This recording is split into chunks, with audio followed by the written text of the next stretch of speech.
in the areas of the country where the government has proven itself unable and or unwilling to defend the Negroes when they are being brutally and unjustly attacked, then the Negroes themselves should take whatever steps necessary to defend themselves.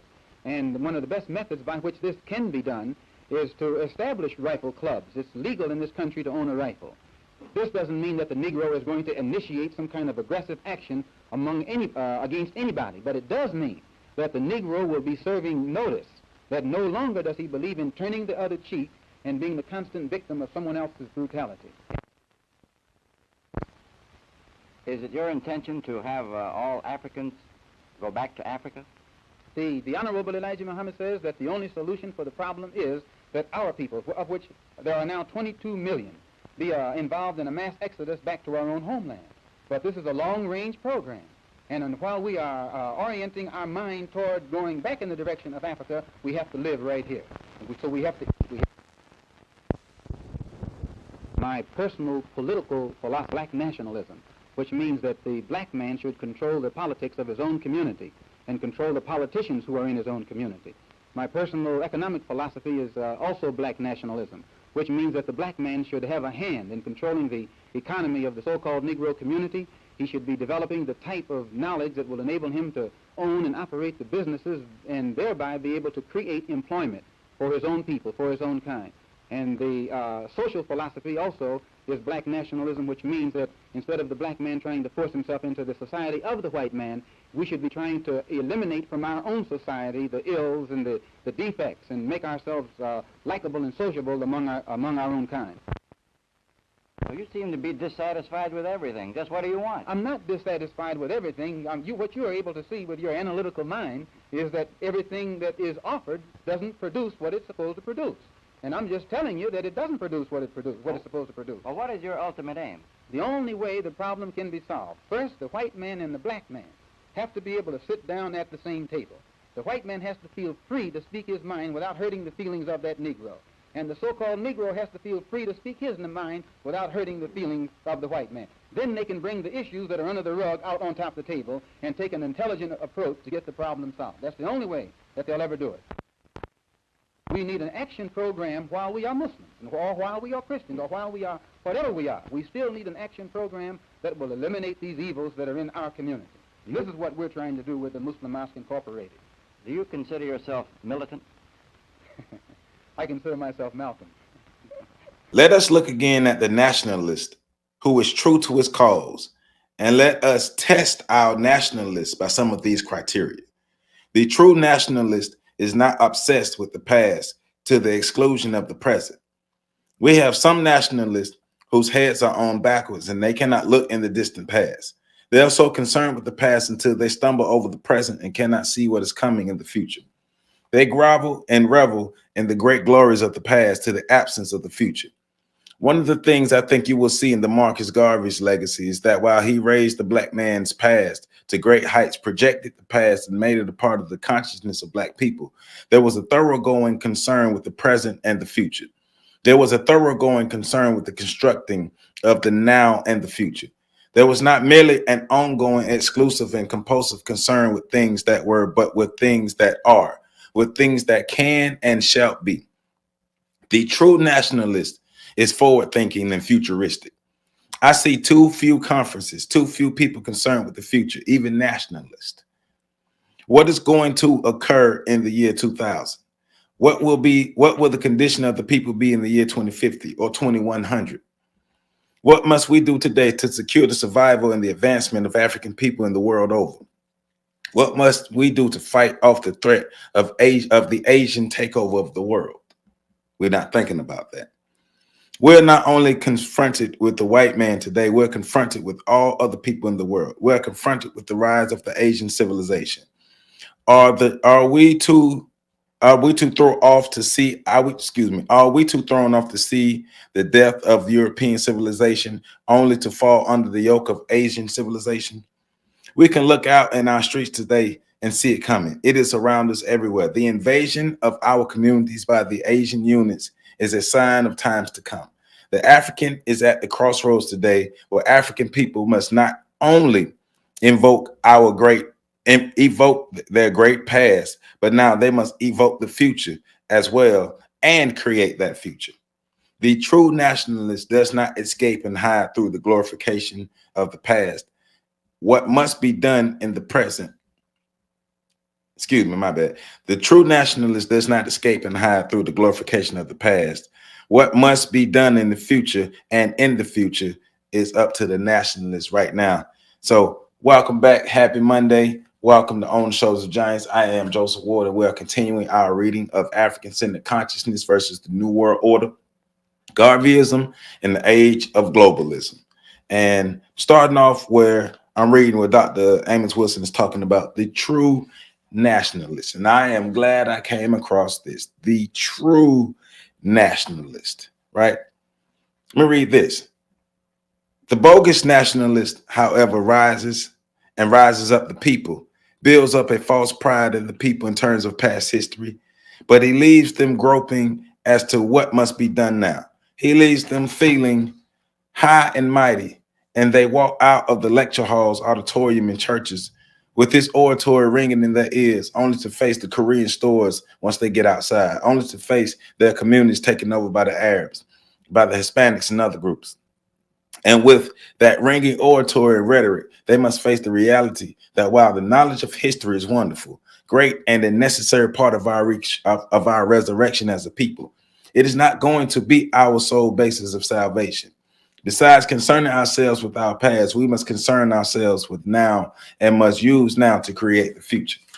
I am glad I read that, because for so long, I've been frustrated with scholars, educators, master teachers, such and so forth, who focus on Egypt in the past, but have no tangible outcomes for America, Black America here now, and for us going on in the future. As a historian, of course, I believe we should know our past and study our history and study as much of history as possible, whether it's Black history or world history. Study history, study as much of history as possible. But how do we use the history to create a better present and a better future for us? That's the whole reason that we started doing our breakdowns, our Friday breakdowns. How do we use the information to create a better present and a better future? And whoever is the Black nationalists, whoever are the leaders, that should be their concern. That should be their focus. If you as a so-called leader cannot tell me how I can get from point A to point B, then get out of my damn way. On FAMU campus, in front of the stadium, there's a saying, and I've been reading it my whole life: lead me, follow me, or get the hell out of my way. Lead me, follow me, or get the hell out of my way. We don't have a lot of true nationalists. We don't have a lot of true leaders. We have a lot of bullshit. We got a lot of true scammers. We got a lot of true people who are good with their words, but they're leading us nowhere. And on the flip side, we got a lot of followers who are crazy enough to only be good with feeling good. We're crazy enough to not demand more from the leaders. We're crazy enough to not expect more, to not even realize that more should come than just feeling good with just good rhetoric and you telling me this and you telling me that. In order for Black people to be able to build up what we need for ourselves and have what we need for ourselves, we'll have to change our mindsets. We'll have to be able to look at the picture as a whole and see what's going on, what's working and what's not working. But in this particular video and in this particular section, we're focusing on not being so bogged down on the past that our present and our future is overlooked. Our present and our future don't exist no more. Our present and our future is tainted. It's behind because we haven't worked on it. We haven't did anything to make it better. We only talked. We only talked about the glory of the past. You can look African. You can talk African. You can walk African. You can smell African. But none of that matters if we have no real tangible outcomes and no real tangible forward movement. That's what Dr. Amos Wilson is getting at. Don't just follow somebody because they sound good. Don't just follow somebody because they make you feel good. How many times have we said this? What are the actual outcomes that you're getting from these people? All these leaders that we have, where are the outcomes? If you can't give me tangible outcomes, why are we listening to you? All right, so let's move forward because we're getting deeper in this, because being a nationalist, being a leader, being somebody who's for the advancement of Black people, as I just stated, is more than just about the statements you make or how you make people feel. So let's go further. Starting back on page 68. So I'm reading from page 66 to page 80, from page 66 to page 80. And so I'm picking up on page 68. The true nationalist is entrepreneurial. He's building something. He's constructing something. We see that in Garvey, not just a concern with the past, not just an identification with Egypt and other great African empires of the past, not just picking up a little detail upon, not just picking up little detail upon little detail of some African past, but of a sound movement forward in concrete brick and mortar construction, a sound hands-on development and actualization of African ideology and political development. He is one who thrusts his fear aside and moves forward, the true African nationalist.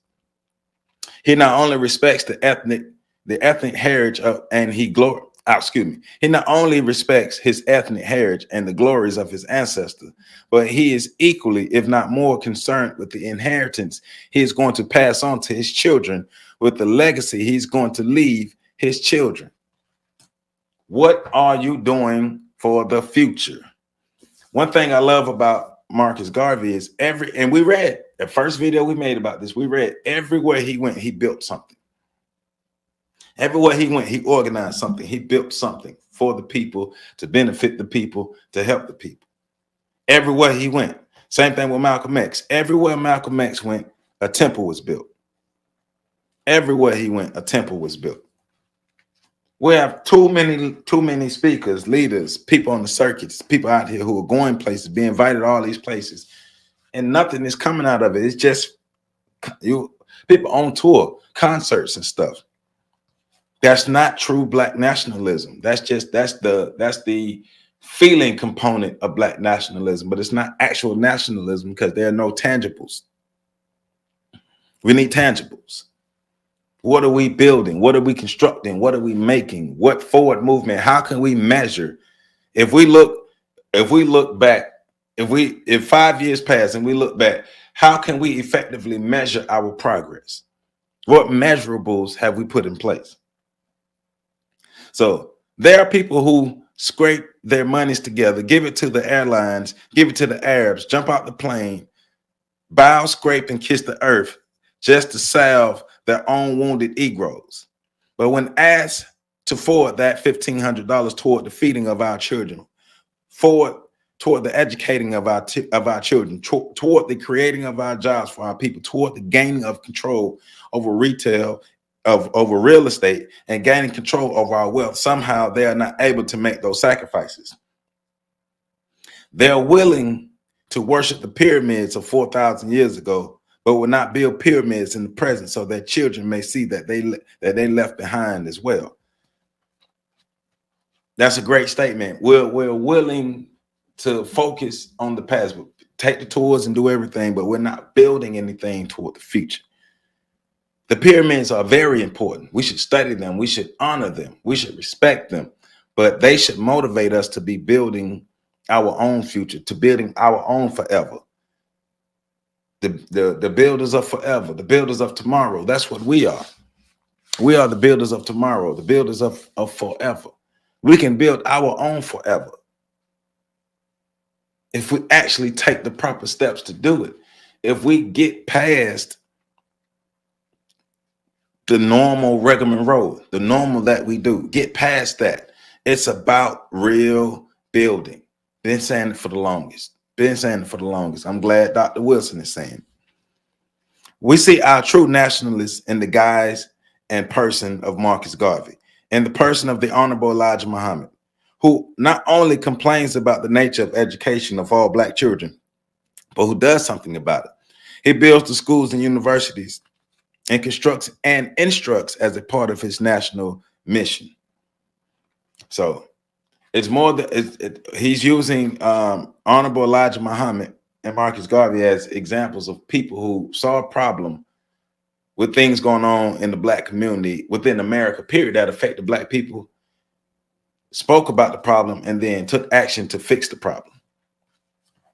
What are you doing? What am I doing? What are you doing in that same lane, that same vein? You just talking? Because we're in a day and age now where Black folk like to get on TikTok and just damn complain. Shut up. Get off TikTok complaining and do something.